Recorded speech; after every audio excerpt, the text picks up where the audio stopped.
Hi, I'm Josh, owner and instructor here at Eastside Music Academy, and the title of today's video is Unlocking Your Musical Creativity. And we're going to be talking about improvisation. And improvisation simply means to create on the spot.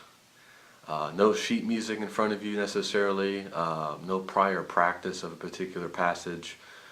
You're just taking what's in your head, ideas, musical ideas, melodies, harmonies, rhythm, all those different elements, and applying them, playing them on your instrument. Maybe you're already doing this in your musical journey, or maybe you have no idea what I'm talking about. But the goal of these videos is to help give you the tools necessary to create music.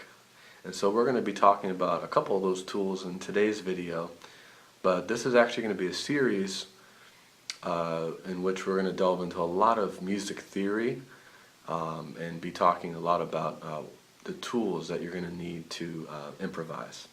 Okay, let's get started. Talk about tool number one. Now, music is made up of a series of notes. Okay, they can be played in different orders, they can start on different notes, all those kinds of things. And when we talk about series of notes, really what we're referring to are scales. Okay, and scales are the foundation for improvising. Okay, it's the palette that we're working from. Okay, now there are all kinds of different scales in music that relate to different genres like rock and jazz and country and stuff like that. But probably the most widely known and widely used scale is what we call our major scale. And our basic major scale is comprised of 7 notes, or 8 if you include the note that's repeating there at the top. But 7 notes, ascending and descending. And so what I'm going to do is just play an example for you of a major scale on the piano. Now, major refers to kind of a positive, happy sound. We'll talk about the theory behind it in upcoming videos. But for right now, that's all you really need to know. Okay? And for some of you, this may be old hat. But what I'm going to do is just play a basic major scale starting on C. Okay, we would call that the C major scale because we're starting on the C note. All right. Well, this is what we call the C major scale. And like I said before, we call it the C major scale because the first note or the first degree of the scale is C. Okay? And for this example, I'm just playing or starting on middle C. And a major scale has kind of a happy, positive sound to it, as you'll hear. But here's the C major scale.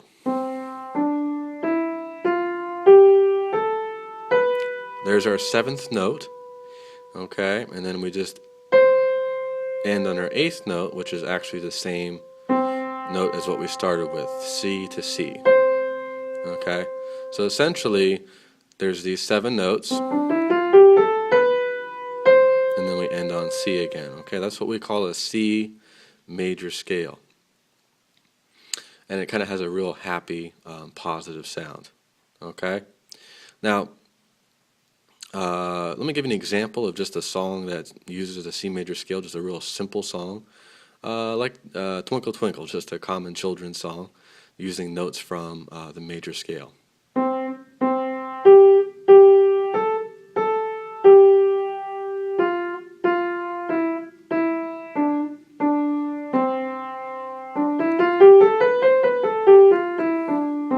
Okay? That is a C major scale. Now, in the next portion of the video, we're going to be talking about key signatures. And we're going to talk about how key signatures relate. That's kind of the next step in understanding how scales relate to each other and how that ultimately relates to improvisation. Well, we've just talked about scales, and I want to take that concept a step further and talk about something else that closely relates to scales, very integrated, very tied into it. And that is the idea of what we call key signatures. Now, when I sign my name, okay, it's going to look different, obviously because it's different letters, and just the style of me signing my name is going to look different than, say, your signature or somebody else's. So key signatures have a different personality, a different signature to them. Okay, let me explain. In the previous part of the video, I played a C major scale, okay? And we call it the C major scale because we're starting on the C note, all right? It still has a major sound. Now I can take that same major scale and I can start on the G note, okay? Now because I'm using a different series of notes in different order, it's going to sound a little bit different, okay? It's going to have a different signature or a different personality. Now this opens up a whole new range of possibilities in terms of improvising, because we're not stuck in one series of notes. We're not stuck with the C major scale, okay? In fact, in all we have 12, okay? 12 scales, different scales that we're going to be getting into. One of the best ways to help kind of visually see all of these different key signatures is using something called the circle of fifths. Now I'm going to get into some more of the advanced theory of it later on, but as long as you understand the idea of sharps and flats in music, this will make perfect sense, and if you don't, we're going to be talking about that too. But I'm going to be putting up the circle of fifths here on the screen as I'm talking, so that you can see what I'm talking about and referring to. And I would highly encourage you to go ahead and print out, just type in circle of fifths in Google and print out a diagram for yourself so that you can follow along. So we're going to be talking about just a couple key signatures from that circle. We're not going to be going over the whole thing today simply because we don't have the time, but it's very involved. We're going to be talking about two key signatures. Okay, so going back to what I talked about, remember that a key signature, in terms of the major key signature, they're different because they start on different notes and they have a different personality or signature to them. Okay, so let's take a look at the circle of fifths diagram. You notice right at the top we have C major. Okay, and I talked about that. Now, in this particular key signature, we don't have any sharps or flats that we need to play. Okay, all that means is that I'm playing all white keys. Okay, now if I'm playing in the key of C, sometimes we'll add sharps or flats in, but just in terms of the basic major scale, we won't have any sharps or flats in that. Okay, now if we move to our right, we go to the key of G. Now we call it the key of G because the G note is now our first scale degree or our first note. Okay? Now in this particular key signature, if you look down here on the treble clef right there, you're going to notice that there is a sharp on the line there that F sits on. Okay? There's an F sharp. All that means is that we're going to have a black key in this key signature. So we're going to take our F note and we're going to sharp it. Okay, we're going to move it up to F sharp. Alright? So we can kind of see that in the circle of fifths, and we're going to be focusing on those two. Now we're going to cut away here to the piano. I'm going to play the C major scale, and then I'm going to go and play the G major scale, and you'll be able to hear and see the difference. Okay, so here is an example again of the C major scale. Okay, C being my first note. Okay, thus the calling it the C major scale, and here it is.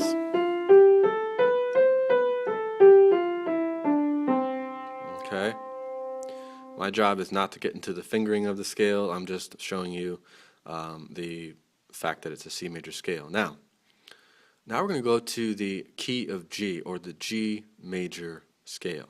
Okay, it's still going to have that major happy sound, but my first note is actually going to be G rather than C. Okay, so here's my G right here. Okay.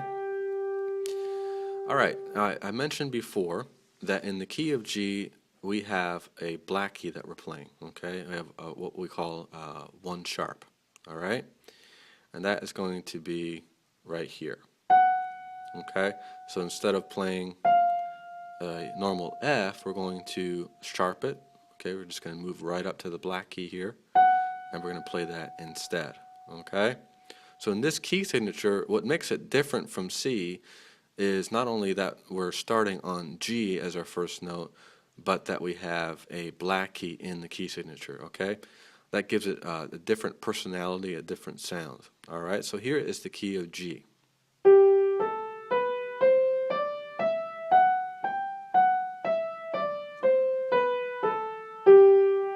Okay, it still has that major sound that we have back here on C, but it has a different personality. It has a different signature. Okay, because we're starting on a different note and we have that black key in there. Okay, now right there, that opens up quite a few possibilities in terms of improvising, and that's just 2 of the 12 major key signatures. There's 12 minor key signatures as well, not to mention a bunch of other variations. So hopefully that makes sense as far as the C and G major scales are concerned. So far we have covered major scales, C and G. We've talked about the circle of fifths, and in the next video we're going to go more in depth with the circle of fifths, the theory behind it, and we're also going to be getting into minor scales and intervals.